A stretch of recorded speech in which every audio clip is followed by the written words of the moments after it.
What's up, guys? Welcome to another episode of Ciara's Pod. If you guys are new here, hello, my name is Ciara. I'm the host of Ciara's Pod. It's a podcast I have on Anchor, and this is my YouTube channel where I post audio of my episodes on here. Today's episode, I will be talking about college in terms of considering college and choosing to or deciding where to go to college. It's basically an episode where I talk about things nobody really explains to you in high school, like, the importance of touring a college, student loans, grants, depth that you could possibly be in if you're not considering doing a scholarship, talking about like gen eds, different things, just, to think about that you guys can think about if you're considering choosing college and what I wish I would have thought about before choosing to go to college and my college that I have chosen to go to. So without further ado, I'm just going to get straight into the podcast episode. Make sure you guys like, share, and subscribe to support my podcast. So yeah, without further ado, let's just get started. The first big thing I want to talk about is tuition.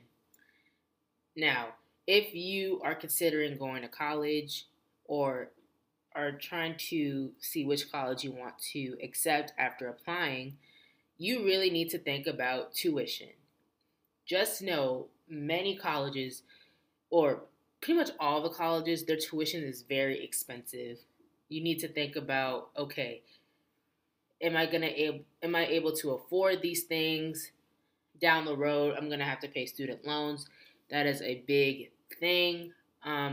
Yes, sometimes you can get um, assistance from the government, like grants and loans that can help you. For those of you um, who have incomes within your family that are low, the state can provide you um, federal assistance in making sure that you can get an education and help you out.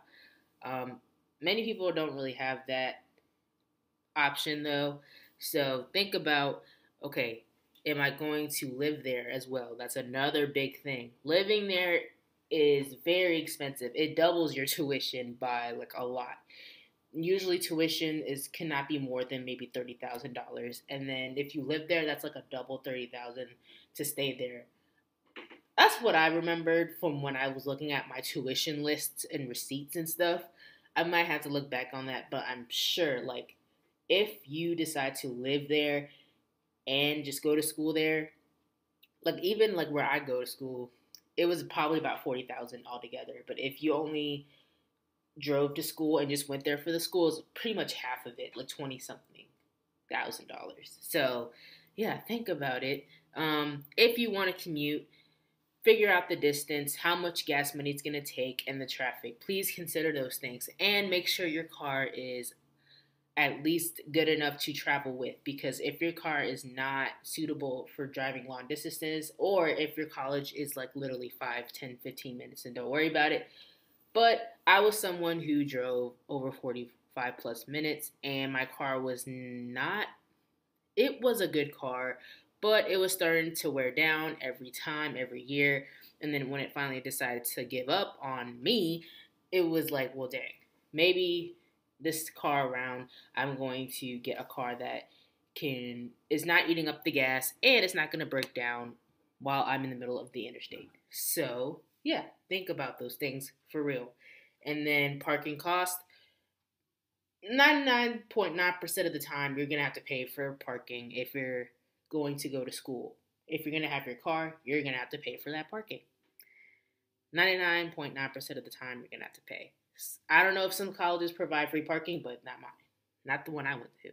And then books and supplies. Okay, so the main thing that you can do instead of, okay, because, so first of all, if you have been to school before, you know that some teachers give you a list of school supplies that you need.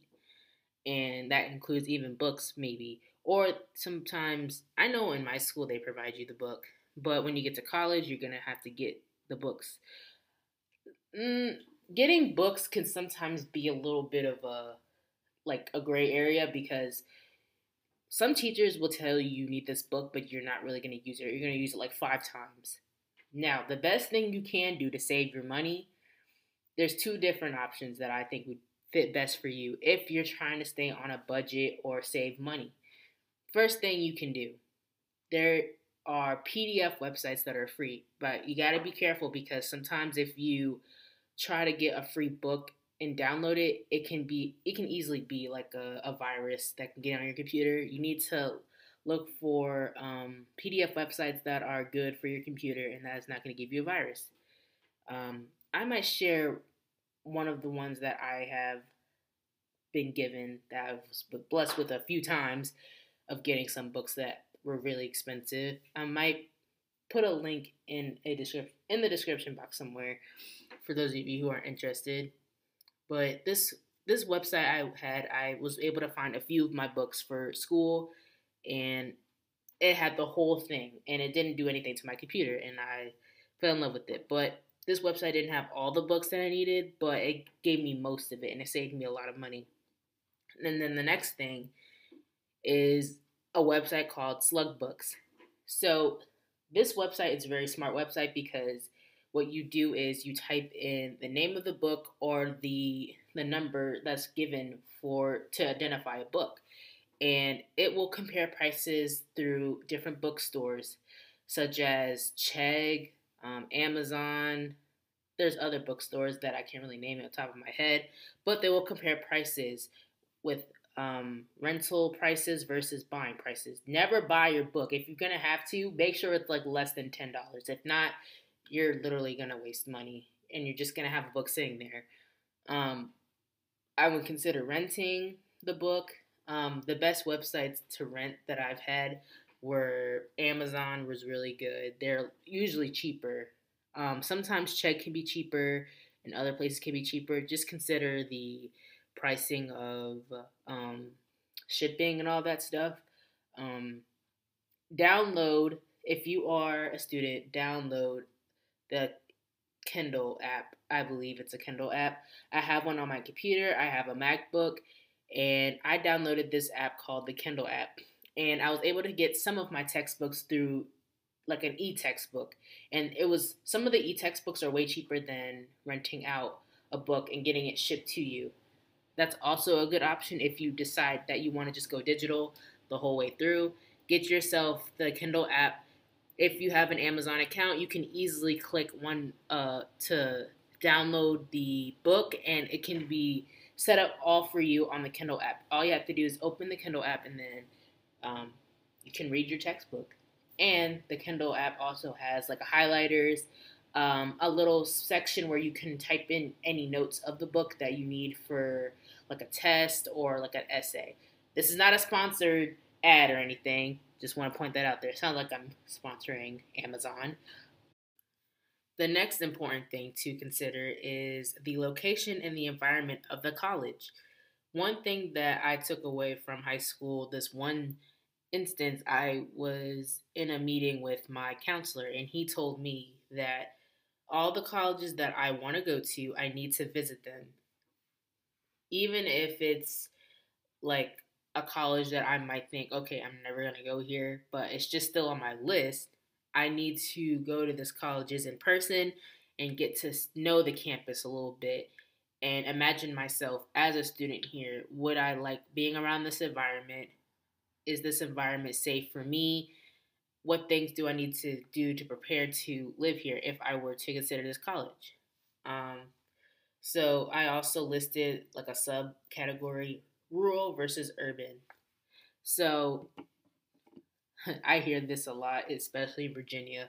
There are colleges here that are more urban, and then there's colleges that are in more rural areas. You need to prepare for, like, if you are so used to living in a rural area and you want to be in the city, prepare for all the noises and the loudness and even maybe crimes going up and stuff and all the crazy things and just. But if you're in a rural area, get used to being, in a place where it's more quiet, a little too quiet. The next store is about 30 minutes out. Um, Things like that. They're These things I'm saying are more like myths, maybe, or like just stereotypes, but it's actually like things you really need to consider.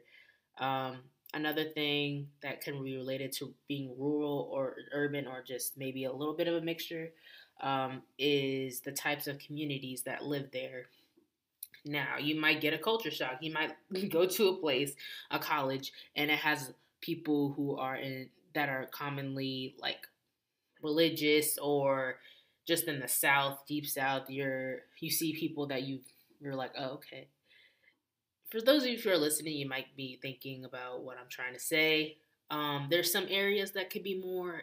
Let's say if you're a person of color, if you go to a rural area, you might run into a couple of racist people that are really hardcore, or even up in cities, you might find people who are just horrible people and just rude.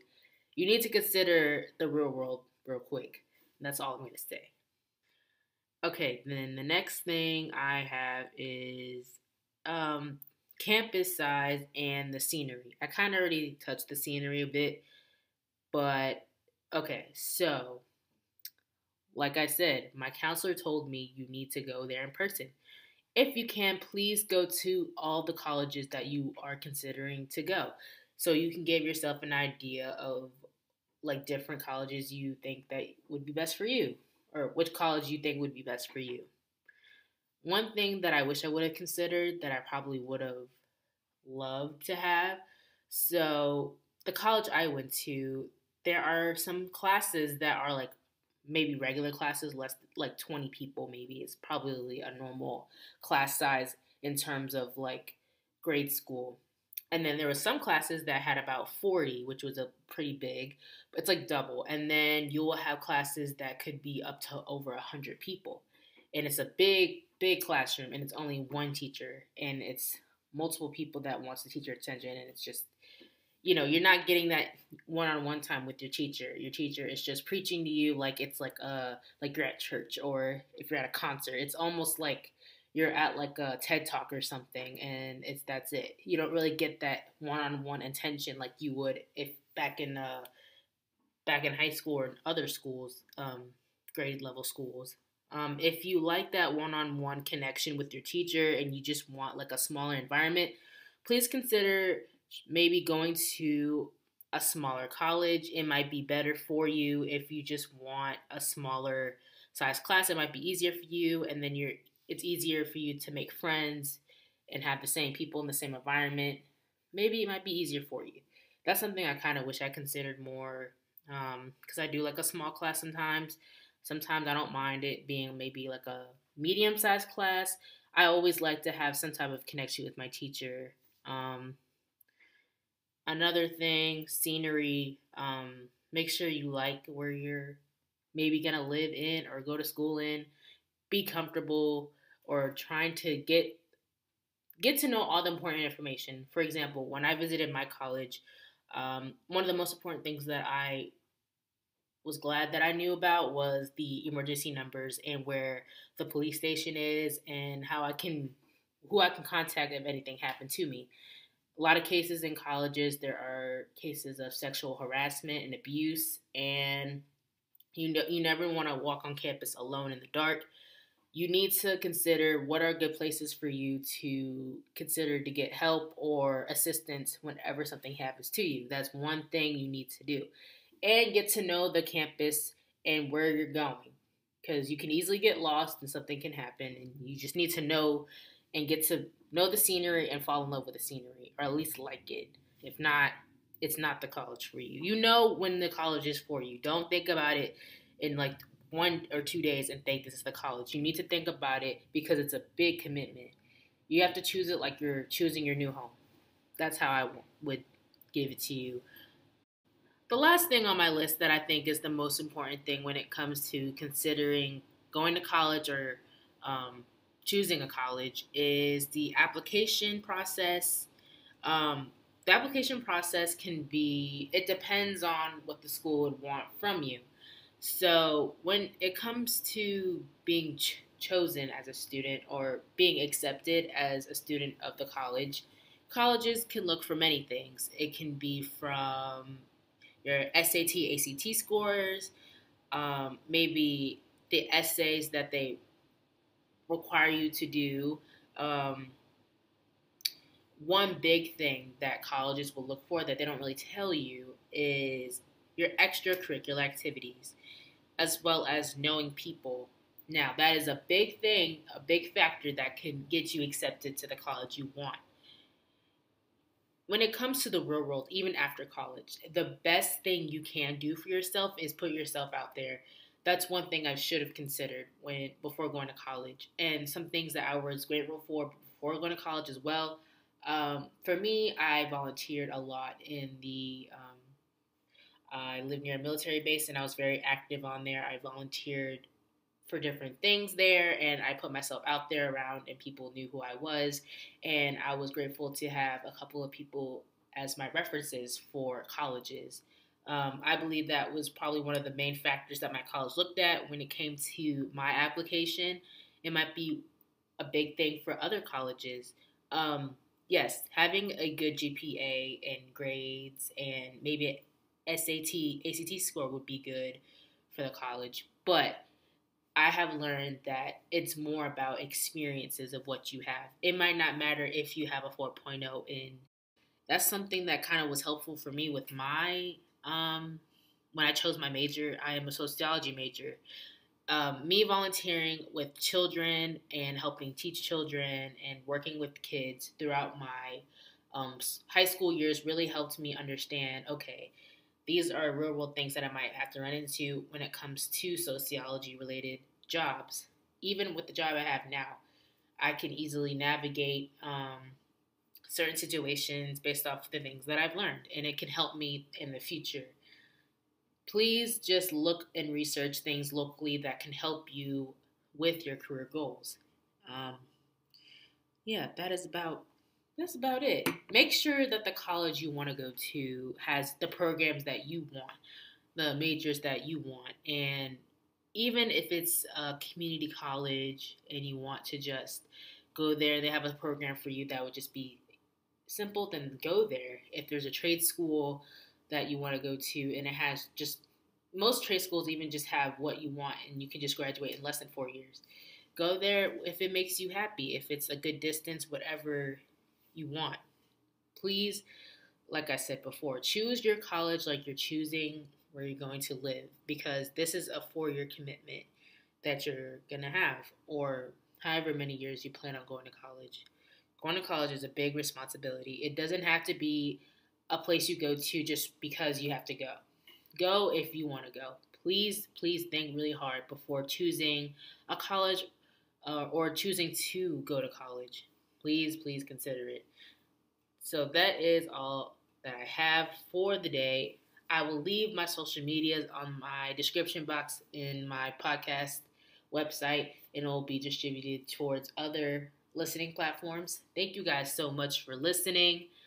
I hope to hear from you guys if you have any suggestions, questions, comments, concerns. So, yeah, thank you guys and have a good day.